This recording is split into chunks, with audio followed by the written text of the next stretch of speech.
د کهانۍ شروعات کې مونږ د کورپي نومي بوډا وینو. د دې لاولنی پاټ کې مونږ کتلی وو چې د کورپي ټوله فیملی د جنگ په ټیم کې ختمه شوې ده او بیا دا سونه راوباسي. د هغې په وجه اوس ډیر مالداره شوی دی، خو اوس واپس خپل کور ته تلل غواړي. خو د دې کور چې کومه ایریا کې دی هغه ایریا فنلنډ رشیا ته ورکلې ده. نو دا خپل کور واپس فنلنډ کې جوړول غواړي. زوړ کور ته چې کله کورپي ورسي نو ډیر زیات خپه وي. دا د خپل فیملی تصویر راواخلي او ډیر ورته وجاړي. بیا د دې کور ټول لرګي راوباسي، ولې چې د دې لرګونه دا واپس خپل کور جوړول غواړي او په هر لرګي باندې خپل نمبر ولیکي چې هم دغسې کور دوباره جوړ کړي. او دلته نه دا فنلنډ ته تلل غواړي، ولې چې دا ایریا اوس د رشیا په قبضه کې ده. د کور ټول لرګي په یو ټرک کې وتړي او باقي کچرې ته اور ولګوي. بیا دلته نه روان شي. فنلنډ یو څو کیلومتره لرې دی. دې خوا مونږ یو قیدي وینو، دا د جیل نه راوباسي. د دې نوم ایګور دی او دا د جرمن یو پوجي دی کوم چې د کورپي ټوله فیملی ختمه کړې ده.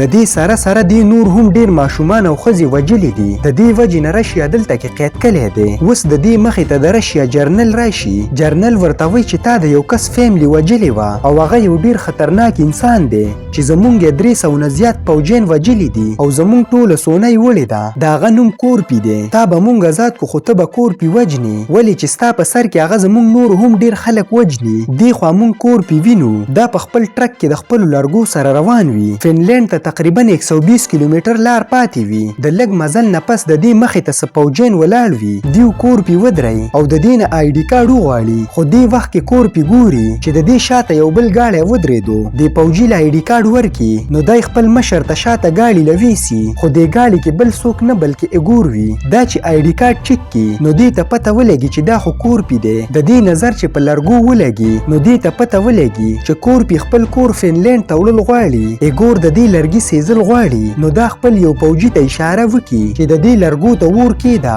کورپي هم خپل ځان تیار کی. د شانه بل یو پوجي را روان شي. دا پوجي چې څنګه د ګاډي طرف ته ور راوړي نو کورپي دروازه کولاو کی او په دې ور کې دغه پوجي په خپل وسوځي او بیا ټرک سٹارټ کی او په شاتنی پوجي باندې وروخیږي او د دې ځینه روان شي. نو ایګور خپل پوج ته اشاره وکي چې په دې پسې ولګي. یو پوجي د دې ټرک ته وخیږي نو کورپي او یو بهوش کی. دا مخکې روان یو په دې پسې شاته نور پوج لګیدلې وي. د دې خوا کې چې کم پوجي بهوشه دی دا د دې ټوپک چک کی نو په دې کې ګولۍ نه وي. لږ وخت پس چې دا پوجي په هوش کې راشي نو کورپي ورته وایي چې دې کې ګولۍ واچوه. د لږ مزل نه پس دا خپل ګاډی ودرئ او دغه پوجي ته وایي چې دلته نه تخته. څنګه چې دا پوجي دلته نه منډه شروع کی د دې ملګري ولي. د دې دا خیالي چې دا کورپي دی. د دې نه پس کورپي بهر راوځي او د دې یو پوجي مړ کی. دلته کې صرف ایګور او یو د دې بل ملګری پاتې شي. ایګور دې پوجي ته وایي چې حرکت ونه کی، خو چې څنګه دا کس په کورپي باندې ډز کوي نو کورپي ولي. بیا چې کله ایګور ته ټوپک ونیسي نو ډز پې ونه کی،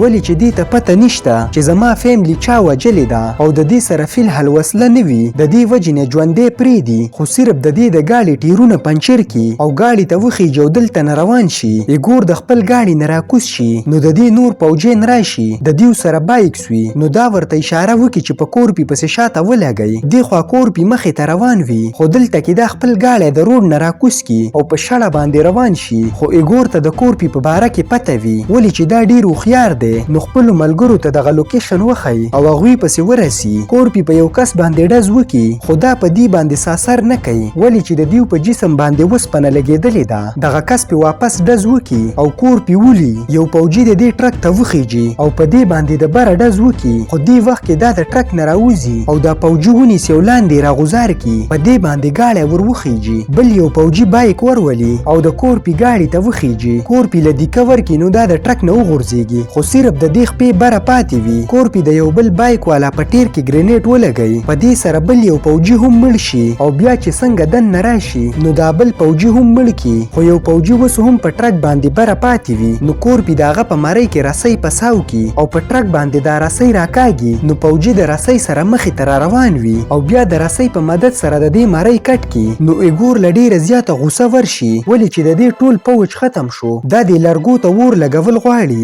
د بوتل په ذریعہ باندې چې لرګو ته ور ولګي نو کورپي له ډیره زیاته غوسه ورشي، ولې چې دا د دې کور دی. دا یو پوجي ونیسي او په دې پسې ډیر بمان وتړي او دا پوجي د ایګور ګاډي طرف ته غوزار کی. څنګه چې ایګور دا ویني نو د خپل ګاډي نه ودانګي او ګاډی راپاسي. ایګور د کورپي نه بچ شي نو دا هډ کوارټر ته پون وکي او ورته وایي چې ماله ایرپورس پکار دی، دې خوا کورپي روان دی، خو د دې لرګو کې اور لګېدلی دی. نو دا د اور د مړ کېدو دپاره ګاډی ځنګل ته دننه کي، نو د ونو د پاڼو په ذریعه باندې اور مړ کېږي، او کله چې د ځنګل نه وځي نو د ګاډي نه راکوز شي او باقي اور په خپله باندې مړ کي. کورپي ډېر زیات ستړی شوی وي، د ټولو نه مخکې دا خپل سپي له اوبه ورکي، د دمې دپاره دا په دې ټرک باندې کیني او د خپلو زخمونو نه چارې لرې کي. خو دې وخت کې دا د جازونو اوازونه واوري، نو خپل سپی راوالي او ټرک کې کینی او د دې ځینه په تښتېدو شي. په دې پسې 2 جازه راغلي وي او دا دواړه پې پایرنګ شروع کي. مخې ته دا یو کور وویني، نو دا دې کور ته وردننه شي، خو دې ته پته وي چې دلته کې زیاتې سارېدل خطرناک دي، ولې چې دا کور د لرګو دی او د دې مخکې یو ګڼ ځنګل دی. نو دا چې څنګه دلته نه وځي،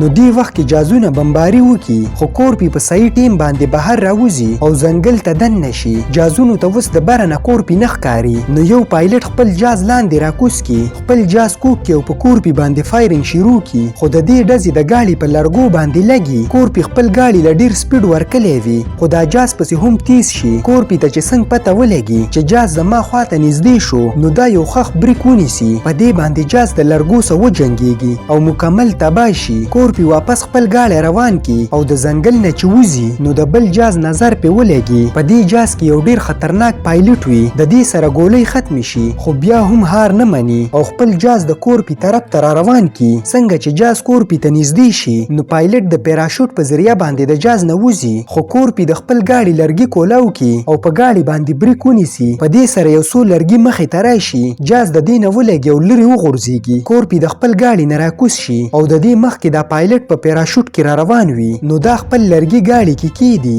بیا چې د پایلټ خواله راشي، نو کورپي ژوندی پرېږدي او واپس خپل ټرک ته لاړ شي، ولې چې کورپي ته پته ده چې دلته کې بمباري کېدو والا ده. نو دا پایلټ وخاندي، خو دې وخت کې بل یو جاز دلته کې بمونه راغوزار کی، دا بمونه دلته کې ولګي، په دې باندې پایلټ هم مړ شي. کورپي خپل ټرک اوبو ته غوزار کی، نو دا د دې جاز نه بچ شي. د کورپي ټرک لاندې په اوبو کې په ډوبېدو شي، نو د ټولو نه مخکې خپل سپی بره پرېږدي او بیا د ټرک رسۍ کولاو کی، په دې باندې لرګي په اوبو کې بره روان شي. دا د اوبو اخري حد ته رسېدلی وي، په اوبو کې کورپي بېهوشه شي، خو د یو لرګي په وجه باندې بره راورسي او څنګه چې په هوش کې راشي او بیا خپل ټول لرګي راجمع کی، دا یو ځای وتړي، نو یو کښتۍ ته جوړه شي او دلته نه وځي. لږ وخت پس چې دلته یې ګور راشي، نو خپلو کسانو ته وایي چې اوبو کې څه شی وو، نو د دې کسان ورته په جواب کې وایي چې اوبو کې صرف ټرک و، نه کورپي میلاو شو نه د هغه لرګي. ایګور وایي چې دا سړی خو ډېر خطرناک دی، خو زه به په هر حالت کې وجنمه. دې خوا کورپي د سمندر یوې غاړې ته راورسي، نو دا دلته کې یو ټینک وویني، په دې ټینک کې ډېر بمونه وي، نو دا خپل ټول لرګي په دې ټینک باندې وتړي او د خپل سپي سره دلته نه روان شي. خو د دې لار ایګور نیولې وي، دې ته پته ده چې کورپي به په کومه لار ځي، ولې چې کورپي خپل وطن فنلینډ ته تلل غواړي. دا د فنلینډ اخیری بارډر دی او کورپي په هره طریقه باندې دا بارډر کراس کول غواړي. د ایګور کسان چې په ټینک باندې ډزې شروع کی،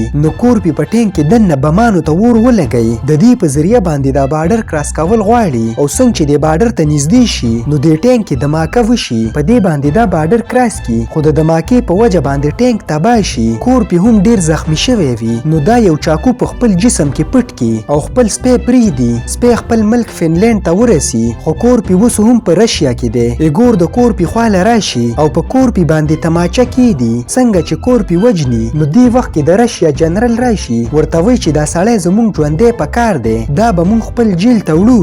دې وی خپل ریل ګاډي ته ویسي او دلته کې وتړي. کورپي ډیر زیات وهلی وي. ایګور چې دلته کې راشي، نو ورته وایي چې زما په وجه باندې تا نن دنیا پیژني، ولې چې ستا فیملی ما وجلې، او بیا یې ډیر زیات قهر کی. ورته وایي چې ستا ښځه کله ما وجله، نو ستا ماشومانو ډیرې چغې والې، ستا یو زوی په ما باندې حمله هم کړې وه، خو بیا مې هغه ونیو او د هغه ټول جسم مې ټوټې ټوټې کو. ستا ټوله فیملی ما په سپو باندې خوړلې ده. ایګور ورته وایي چې ستا باقي کم ژوند پاتې دی، نو دا به ته په جیل کې تیرې او بیا د دې ځای نه لاړ شي. خو کورپي له ډیره زیاته غوسه ورشي، دا چې په کومه رسۍ پسې تړلی شوی دی، نو په ډیر زور باندې دا رسۍ وشلی او څنګه چې لاندې وغورځېږي، نو د دې اواز یو دوه پوجیان واوري، خو دیو د کورپي د یېرې د وجې نه دننه نشي تللی. دې خوا کورپي د خپل جسم نه چاقو راوباسي، کوم چې دی په خپل جسم کې پټ کلی و. یو پوجي دننه راشي او په دې باندې ټوپک کیدي، خو کورپي ډیر په بېرحمۍ سره مړ کی او څنګه چې بهر راوځي، نو دویم پوجي هم مړ کی. یو بل پوجي د دې مخکې راشي، خو دا دومره یریدلی وي چې دلته نه ودانګي او خودکشي وکړي. دې خوا موږ ایګور وینو چې د جنرال جنرال سره ناست وي دا جنرال ته وایي چې زما کار پوره شو اوس ما له خپل انعام راکه خو جنرال ورته وایي لاول زموږ سره روټۍ وخوره نو بیا به تا ته خپل انعام میلاو شي دې خوا کورپي په دیو پسې مخې ته را روان وي نو دا وګوري چې د ریل ګاډي په یو ډبه کې د دې د کور ټول لرګي پراته دي کم چې دیو د ځان سره راغستې دي دا چې مخکې ډبې ته ورشي نو دلته کې وګوري چې ټول پوجیان وده دي څنګه چې دننه ورشي نو یو پوجي را پاسېدلی وي خو د غږ نه مخکې پې دا غوزار وکړي او مړ یې کړي او بیا چې بل یو پوجي راویښ شي نو کورپي بغیر څه د اوازه مړ کړي څنګه چې دا نور پوجیان راویښېږي د دې نه مخکې کورپي بهر وځي او دا دروازه بنده کړي دا چې مخکې ډبې ته ورشي نو ګوري چې دلته کې خو هم ډېر پوج دی نو دا د ډبې ته بره وخیږي او مخې ته روان شي خو مخکې د یو بمبونه ولګي او واپس هغه ډبې ته راوغورځېږي چېرته کې چې پوجیان دي نو کورپي ډایرکټ ټوپک راواخلي دا پوجیان چې څنګه په دې باندې ډزې کوي نو دا د دې یو ملګری خپلې مخې ته ونیسي د دې په ذریعه باندې خپل ځان د ډزو نه بچ کړي او د دې په ټوپک باندې واپس په دې نورو پوجیانو باندې ډزې شروع کړي دا ټول پوجیان مړه کړي ایګور چې د ډزو اوازونه واوري نو دې ته پته ولګي چې دا کورپي دی دا د خپلې ډبې نه بهر راوځي دې خوا کورپي دا ټول مړه کړي او دا هم د دې ډبې نه بهر وځي نو ایګور دلته کې خپله ډبه جدا کړي د انجن په وجه باندې ایګور دلته نه روان شي او د کورپي ډبې شاته پاتې شي ایګور چې څنګه دننه لاړ شي نو ټول پوجیان مړه کړي اخر کې جنرال پاتې شي او د پیسو یو بیک ورته وښیي چې ما ژوندی پرېږده او دا پیسې واخله خو ایګور ډېر حرامي انسان دی دا په جنرال باندې ډز وکړي او مړ یې کړي دې خوا کورپي ګوري چې په دې ریل ګاډي کې خو یو مزایل پروت دی دا مزایل سټارټ کړي نو د دې په ذریعه باندې د دې دا ډبه ډېر په تیزۍ سره مخې ته روانه شي دې خوا ایګور ګوري چې ټوله پټلۍ په خوځېدو ده نو دې ته پته ولګي چې دا به کورپي وي څنګه چې د کورپي ډبه راورسي نو دا د انجن والا ډبې سره ولګي او کورپي د جټکې په وجه باندې دلته راوغورځېږي نو د دې دواړو په منځ کې جنګ جوړ شي دیو ډېر ټیمه پورې جنګ وکړي لږ وخت پس ایګور په کورپي باندې تکړه شي او د دې ډبې نه بهر وغورځي بیا پسې یو بیلچه راواخلي چې په دې باندې مړ کړي خو دې وخت کې کورپي د خپلې خولې نه یو نټ غوزار کړي دا د مزایل نټ دی نو مزایل د ایګور طرف ته روان شي د مزایل په وجه باندې دا ډبه مخکې روانه وي او د کورپي ډبه شاته پاتې شي لږ وخت پس دا مزایل راوچوي په دې کې ایګور مړ شي لږ وخت پس موږ د فنلند بارډر وینو پوجیان چې د ریل ګاډي اواز واوري نو ټول خپل ځان بیدار کړي خو کورپي چې دلته کې راورسي نو خپل آی ډي کارت ورته وښیي او څنګه چې د پوجیانو نظر د دې په نوم ولګي نو ټول ورته سلوټ وکړي ولې چې دا خو د دیو یو ډېر تکړه کمانډو پوجي و کوم چې د رشیا ډېر پوجیان وجلي دي کورپي خپل وطن فنلند ته راورسي او دلته کې خپل کور په جوړېدلو شروع کړي خو دې وخت کې د دې سپی غپا شروع کړي نو دا چې شاته وګوري څه کسان را روان وي د دیو په لاسو کې تبرګي وي نو دا پسې هم خپل تبرګی راواخلي خو دیو کې ورته یو کس وایي چې مونږ ته ستا په باره کې پته ده چې ته څوک یې او تا د دې وطن دپاره څه کړي مونږ دلته کې جنګ له نیو راغلي بلکې مونږ ستا مدد له راغلي یو ولې چې ته یوازې او په یوازې باندې کور جوړول مشکله ده مونږ ستا ګاونډیان یو د دې نه پس ورله کور شروع کړي خو دلته کې کورپي لږ ایموشنل هم شي دا ټول په شریکه باندې د کورپي کور جوړ کړي هم هغسې څنګه چې د دې مخکینی کور و په دې ځای باندې زموږ کهاني ختمیږي که ویډیو مو خوښه شوي نو لایک یې کړئ او چینل ضرور سبسکرایب